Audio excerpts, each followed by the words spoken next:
Hi everyone, কেমন আছো তোমরা? আজকে আমরা যাচ্ছি কিন্তু ভেনিস।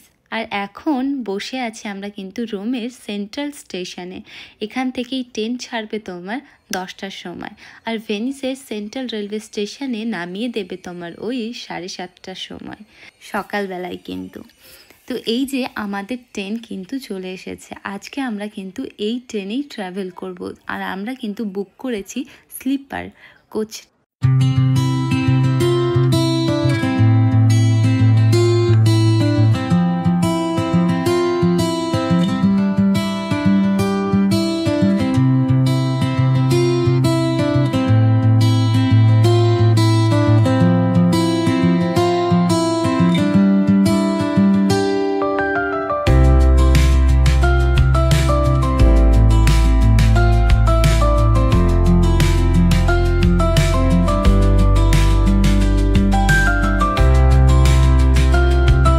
ফাইনালি এখন হলো কিন্তু ভেনিস যাওয়ার জন্য ট্রেনে ওঠার পালা। আমার তো ভীষণই আনন্দ হচ্ছিল, আর মনে মনে ভাবছিলাম একটা নতুন অভিজ্ঞতা হবে, কেননা আমি এই প্রথম কোনো লাক্সারি ট্রেনে ট্রাভেল করব, তাও আবার বিদেশে। তো আমাদের ওখানকার থেকে একটু না অনেকটাই ডিফারেন্ট, যা বলবো এখানকার ট্রেনগুলো। চলো তোমাদেরকে দেখায় আমাদের কেবিনটা ঠিক কেমন। আমি ট্রেনে ওঠার আগেই ভেবে রেখেছিলাম যে জিনিসপত্র বের করার আগেই তোমাদেরকে আমাদের কেবিনটা কেমন সেটা দেখিয়ে দেব, না হলে জিনিসপত্র যদি ব্যাগ থেকে একটু একটু করে বের করতে শুরু করি আর এই কেবিনটা তোমাদের দেখানোর মতো থাকবে না। তো বলে রাখি, আমরা এই ট্রেনের টিকিট বুক করেছিলাম আজ থেকে প্রায় 1 মাস আগে। তার জন্য আমাদের কিন্তু অনেকটাই সস্তায় পড়েছিল।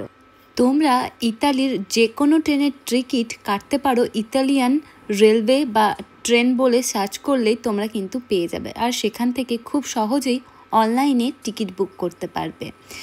আমরা বুক করেছিলাম কিন্তু সেকেন্ড ক্লাস, আর আমরা যে কেবিনটায় আছি সেই কেবিনটায় কিন্তু টোটাল 3 জনা থাকতে পারবে, কিন্তু আমরা 2 জনাই বুক করেছিলাম, তাই আমাদেরকেই দিয়েছে, কারণ এখানে 2টো বালিশ আর দিয়েছে, সাথে মুখ মোছার তোয়ালে, আর খুব পরিষ্কার পরিচ্ছন্ন, দেখতেই পাচ্ছ।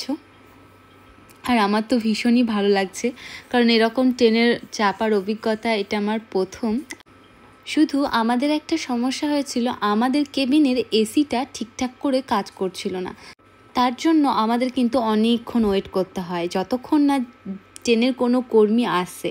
যখন টিকিট চেক করতে আসে তখন ওনাকে বলা হয় যে আমাদের রুমের এসিটা ঠিকঠাক কাজ করছে না, তখন তিনি বললেন দাঁড়াও আমি ঠিক করে দিচ্ছি। তো তার কিছুক্ষণ পর আমাদের রুমের কিন্তু এসিটা কাজ করছে। আর এই যে এখানে রয়েছে কিন্তু একটা বড় আয়না, সাথে এখানে কিন্তু বেসিন, আর নিচে কিন্তু নোংরা ফেলার জায়গা রয়েছে, যেটা আমাদের ওখানকার ট্রেনের থেকে একদমই এই ট্রেনটাকে ইউনিক বানায়।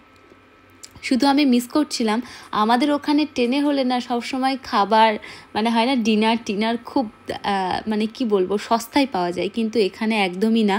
আর এই যে এগুলো কিন্তু এই 4টে জলের বোতল আমাদের দুজনকে দিয়েছিল, সাথে দিয়েছিল এই ইন্টারসিটির কিটটা, এর ভিতরে ছিল হাত স্যানিটাইজার, টুথব্রাশ আর কলগেট, এইটার ভিতরে কিন্তু রয়েছে টুথব্রাশ, আর সাথে ছিল কিন্তু ছোট ছোট সাবান, আর এই যে ঘুমানোর জন্য এটা দিয়েছিল। কিন্তু শুধু এইটুকুই, রাত্রে কিন্তু কোনো খাবার টাবার দেয়নি। সত্যি কথা বলতে আমাদের ওখানে হলে এই টাকায় কিন্তু খাওয়া দাওয়া আবার ফার্স্ট ক্লাসে ট্রাভেল করা যেত যে কোনো রাজধানী এক্সপ্রেসে।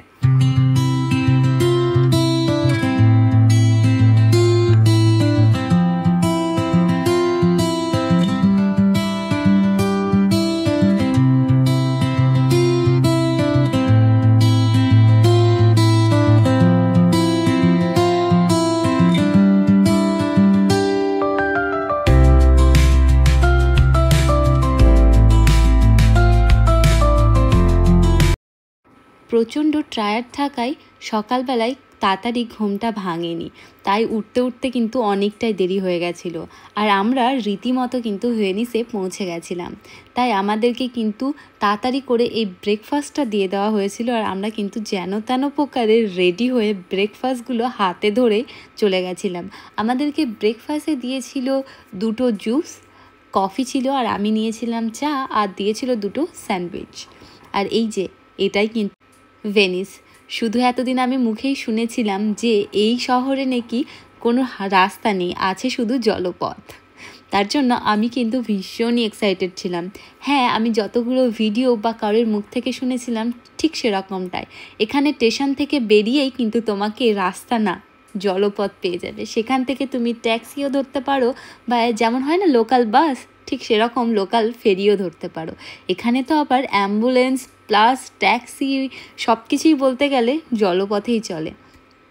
আমার তো দারুণই লেগেছে। আমি এক্সপেক্ট করিনি এত সুন্দর হবে, আর এইখানকার জলের কালারটা এত সুন্দর, তোমাকে কি বলবো। আমি তো এখানে বসেই ছিলাম বোধহয় 5-6 মিনিট, তারপরে আমরা কিন্তু